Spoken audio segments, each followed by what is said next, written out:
Zee 24 तास एक पाऊल पुढे। रेल्वे मंत्री पवनकुमार बन्सल हे घराबाहेर पडलेले आहेत। आपलं पहिलं बजेट ते सादर करणार आहेत। स्माइलिंग फेस त्यांचा दिसत होता। प्रसार माध्यमांनी त्यांना शुभेच्छा दिल्यानंतर त्यांनी त्या शुभेच्छा स्वीकारलेल्या आहेत। मी पुन्हा गोडबोले सरांकडे जाते। गोडबोले सर, आपण आता मुद्दा जो चर्चेत घेत होतो तो म्हणजे आर्थिक गणित जे आहे रेल्वेचं ते ऑलरेडी कोलमडलेलं आहे। अशा वेळेला आधीच्या आश्वासनांची पूर्तता झालेली दिसत नाही, नवी आश्वासनं मात्र केली जातात। या सगळ्या रेल्वे बजेटकडे मुळात तुम्ही कसं बघता? आश्वासनं देण्याचा हा काही नवीन प्रकार नाही आहे। मला वाटतं गेल्या 50 वर्षापासून हेच चालत आलेलं आहे। जेवढी आश्वासनं देतात त्याची 50% जरी पूर्तता झाली असती तरी आज रेल्वेचं चित्र खूप वेगळं दिसलं असतं। तर आश्वासने किती देतात आणि त्याचे काय काय कशा प्रकारचे देतात त्याच्यावरच पुढे डिपेंड राहील की आपण त्या आश्वासनावर विश्वास ठेवावा किंवा नाही। बरोबर आहे। या आधी पवनकुमार बन्सल यांनी या मागच्या 2 दिवसांमध्ये ज्या काही शक्यता वर्तवल्या या रेल्वे बजेटमध्ये काय होऊ शकतं त्यामधला सगळ्यात मोठा मुद्दा जो ज्याचा मुंबईला फटका बसू शकतो तो म्हणजे प्रवासी भाडेवाढीचा। तर काय आपल्याला वाटतं याविषयी? प्रवासी भाडेवाढ होईल, मग सगळ्या सर्वसामान्यांना त्याचा फटका बसेल? प्रवासी भाडेवाढ गेल्या 10 वर्षात झाली नाही ही वस्तुस्थिती आहे। पण गेल्या 2 महिन्यामध्ये त्यांनी 4 ते 5 वेळा भाडेवाढ करून मला वाटतं ॲव्हरेज दिलं तर प्रत्येक अल्टरनेट इयरला भाडेवाढ झाली असंच ॲव्हरेज मिळालेलं आहे। पण त्याचबरोबर ज्या सुविधा द्यायला पाहिजे, ज्या कायद्यामध्ये सुद्धा द्यायला पाहिजे त्याचं कधीही पालन होत नाही। छोट्या छोट्या गोष्टींमध्ये सुद्धा होत नाही।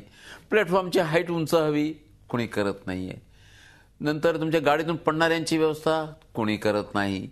त्याच्यातून नंतर लेडीज टॉयलेट पर्टिक्युलरली त्याच्याकरता काही लक्ष देत नाही। सगळ्या महत्त्वाच्या ठिकाणी म्हणजे महत्त्वाची जी स्थानं आहेत तिथे सुद्धा सुरक्षा व्यवस्था नाही, स्वच्छता नाही टॉयलेट्समध्ये, ही सगळी परिस्थिती आहे।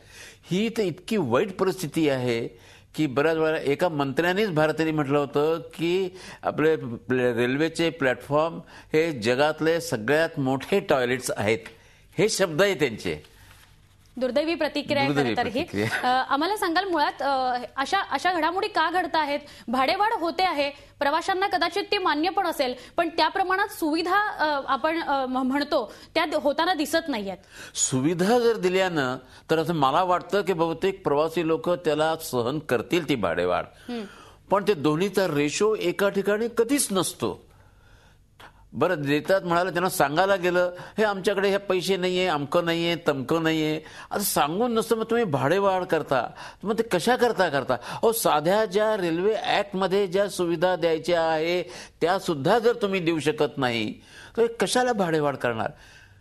तुम्हाला गाडीतून फिरायला, एसी मधून फिरायला का? मिनिस्टर जुन्या काळाला मला आठवतं आहे रेल्वे मिनिस्टर नेहमी त्याच्या रेल्वेच्या कोचमधून यायचा। आज प्रत्येक जण एअर कंडिशन मधून जातो, तासारख्या हॉटेलमध्ये थांबतो। जेव्हा की रेल्वेमध्ये त्यांचे गेस्ट हाऊस इतके अप टू डेट आहेत, हे खर्च करायला कोणाला मग कसं होणार? ते याच्याच करता सगळा पैसा जातो।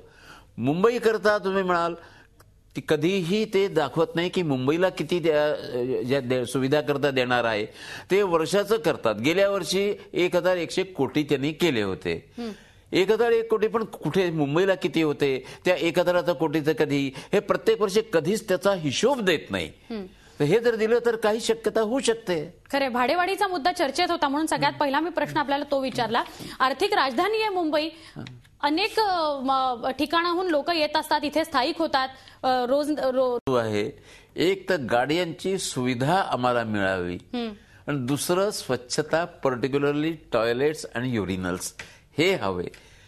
हे जर झाले ना तर मला नाही वाटत आहे की लोक एवढे जे आज आरडाओरडा करतात ते तेवढं करतील।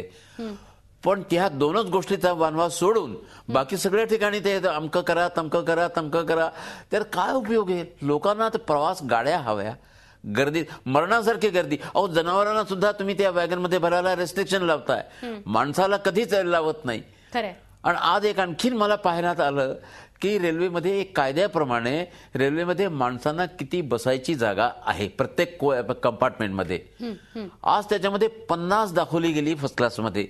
50 दाखवले नाहीच आहे त्याच्यामध्ये, 3-3 बसल्यामुळे 38 माणसं बसतात। त्या 50 कशी कोणत्या बेसिसवर दाखवली? तर ह्याला काहीच म्हणजे काही तारतम्यच नाहीये।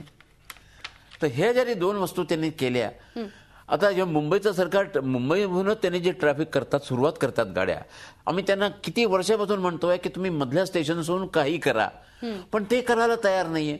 10 वेळेला मिनिस्टर म्हणतो आम्ही यावर्षी करतो, जनरल मॅनेजर म्हणतो 2-2 महिन्याचे प्रॉमिसेस देतो, वर्षभर झालं कोणी काहीही लक्ष द्यायला तयार नाही. नक्की अनेक एलिव्हेटेड मार्ग आहेत जे प्रस्तावित आहेत, अनेक वर्षांपासून आश्वासनं दिली गेली आहेत, मात्र त्याकडे दुर्लक्ष झालंय.